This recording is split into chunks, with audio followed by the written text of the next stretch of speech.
Hello, नमस्कार मंडळी. कसे आहात? तर अगदी चमचमीत अशी पावभाजी दिसते की नाही?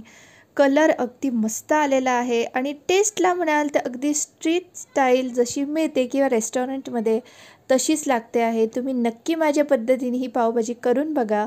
कलर आणि टेस्ट अगदी मस्त येणार 100%. काही छोट्या-छोट्या टिप्स मी शेअर केलेल्या आहेत, त्याही फॉलो करा. त्यासाठी हा व्हिडिओ पूर्ण बघा, म्हणजे तुम्हाला ही रेसिपी पूर्ण कळेल. तर चला आपण रेसिपीला सुरुवात करूया.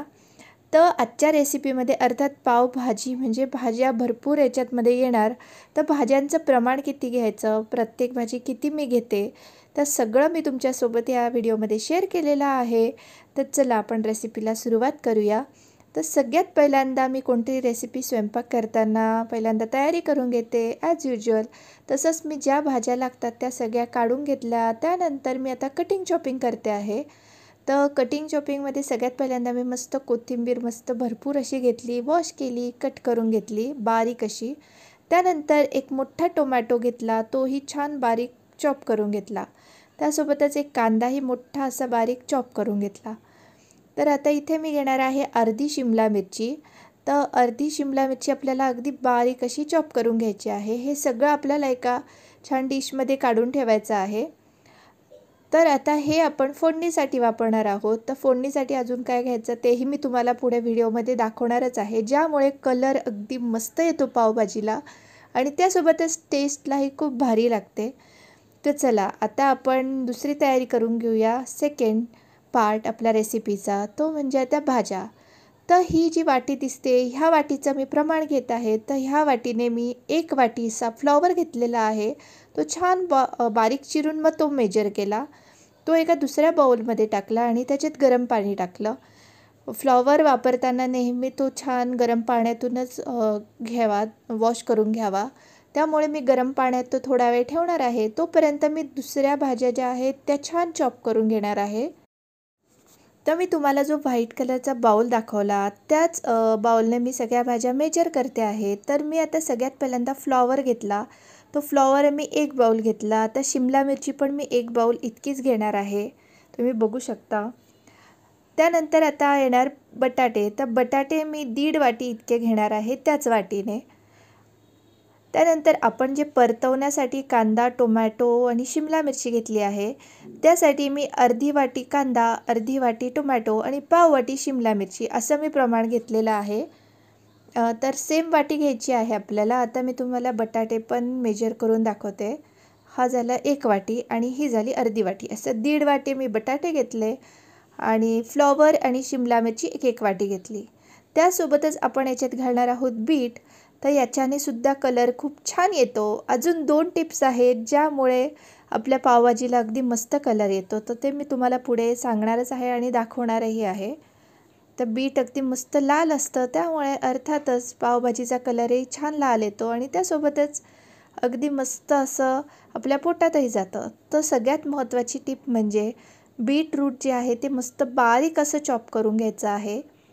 आता सगळ्या भाज्या मी एका वॉश करून घेतल्या आणि त्या एका कुकरमध्ये काढल्या. त्यासोबतच त्याच्यात घातलं मी फ्लॉवर आणि अर्धी वाटी वाटाणे म्हणजे ग्रीन पीस आणि आपण ज्या वाटीने भाज्या मेजर केल्या त्याच 2 वाट्या इतकं पाणी घालायचं आणि याला मस्त 4 ते 5 शिट्ट्या काढायला ठेवून द्यायचं मंद आचेवर. मिक्सरच्या भांड्यात मी घेतल्या 2 हिरव्या मिरच्या, आल्याचा तुकडा, 8 ते 10 लसणाच्या पाकळ्या आणि मस्त काश्मीरी 1 लाल मिरची. काश्मीरी लाल मिरची मी थोडी भिजत घातलेली आणि हे सगळं मस्त वाटून घ्यायचं. तेही एका बाउलमध्ये काढून साईडला ठेवायचं. थोडासा घेऊया आपण कढीपत्ता आणि लिंबू. तर आता आपण फोडणी देऊया. फोडणीसाठी मी 2 चमचे पॅनमध्ये तेल घातलं, 1.5 चमचा बटर घातलं. त्या तेलानंतरच बटर घालायचं म्हणजे बटर जळत नाही. त्यानंतर आपण आता याच्यात घालून घेऊया जिरं आणि मोहरी. तर छान हे आपल्याला जिरं आणि मोहरी छान तडतडू द्यायचं आहे. त्यानंतर थोडासा हिंग घातला मी. त्यानंतर घातला कढीपत्ता. कढीपत्ता छान तळला गेल्यानंतर त्याच्यात घालायचा आहे आपल्याला कांदा. कांदा छान ब्राऊन करून घ्यायचा. त्यानंतर त्याच्यात टोमॅटो आणि शिमला मिरची घालायची. छान परतायचं अर्धा मिनिटभर. थोडीशी मी कोथिंबीरही घातली आहे आणि झाकण ठेवायचं त्याच्यावरती आणि मस्त ते भाज्या सॉफ्ट होऊ द्यायच्या. त्या भाज्या आता आपल्या शिजता आहे तोपर्यंत मी कुकरही वाफ काढण्यासाठी ठेवला. तर आपल्या भाज्या टोमॅटो आणि शिमला मिरची छान सॉफ्ट झाली. त्यामध्ये आपण हे जे आपण वाटण केलं होतं ते घालायचं. आता ह्या वाटणाने पण खूप छान असा कलर येतो. आणि त्यासोबतच अजून एक टिप आहे, जी आपण आता हा जो मसाला आहे तो मस्त झाकण लावून लावून मंद आचेवर परतत राहायचा आहे. तोपर्यंत आपण मसाले लागणारे ते काढून घेऊया. तर 1.5 चमचा पावभाजी मसाला, 1 चमचा धने पावडर, 1.5 चमचा लाल तिखट आणि 1 चमचा हळद, असं साधे सिंपल मसाले मी घेते. आणि ते आपण आता ह्याच्यात घालायचे आहेत. मस्त परतवायचं हे जे आपलं सारण आहे ते, आणि छान पुन्हा झाकण लावायचं. जर तुमचं खाली जळत असेल तर थोडंसं अर्धा 1 चमचा पाणी घालायचं आणि ते छान परतवत राहायचं. तुम्ही जेवढं ते परतवणार तेवढा त्याला छान असा कलर येणार आणि टेस्टलाही खूप छान लागणार. तर वाफ आपल्या कुकरची निघाल्यानंतर मी त्याच्यातलं जे पाणी असतं ना ते काढून ठेवलेलं आहे आणि भाज्या छान मॅशरने अशा मॅश केल्या.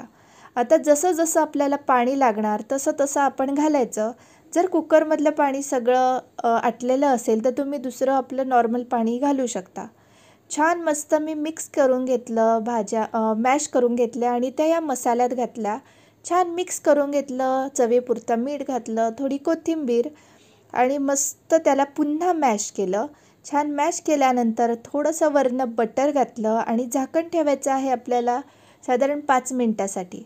तर आता आपण पाव मस्तपैकी गरम करून घेऊया. थोडंसं बटरमध्ये थोडी पावभाजी घातली, थोडी कोथिंबीर घातली आणि त्यावर आपण आता मस्तपैकी पाव भाजून घ्यायचे आहेत. अगदी स्ट्रीट साईडला किंवा रेस्टॉरंटमध्ये मिळतात तसे आपण पूर्ण ही रेसिपी बनवतो आहे. तर दोघं साईडने मस्त मी असे पाव बटरमध्ये भाजून घेतलेले आहे. तुम्ही बघू शकता अगदी टेस्टी असे लागतात असे पाव केल्यानंतर. तर 5 मिनटानंतर आपली भाजी मस्त रेडी झालेली आहे. तुम्ही कलर बघू शकता आणि सुवास अगदी मस्त येतो आहे. खूप छान असा सुगंध पसरलेला आहे पावभाजीचा. तर आता मी प्लेटिंग करून घेणार आहे. तर मी पावभाजीवर टाकला आहे थोडासा कांदा, टोमॅटो आणि कोथिंबीर, अर्थातच लिंबू आणि अर्थातच पावभाजीवरती बटर टाकायला अजिबात विसरायचं नाही. तर ही रेस्टॉरंट स्टाईल पावभाजीची रेसिपी तुम्हाला कशी वाटली मला नक्की कळवा आणि तुम्ही ही रेसिपी नक्की ट्राय करून बघा. आणि हा व्हिडिओ तुम्हाला आवडला असेल तर नक्की लाईक करा, शेअर करा आणि चॅनलला सबस्क्राईब करा. अशा नवनवीन रेसिपीजसाठी तुम्हाला एखादी रेसिपी बघायची असेल तर मला नक्की कळवा. मी नक्कीच ट्राय करेन. थँक्यू.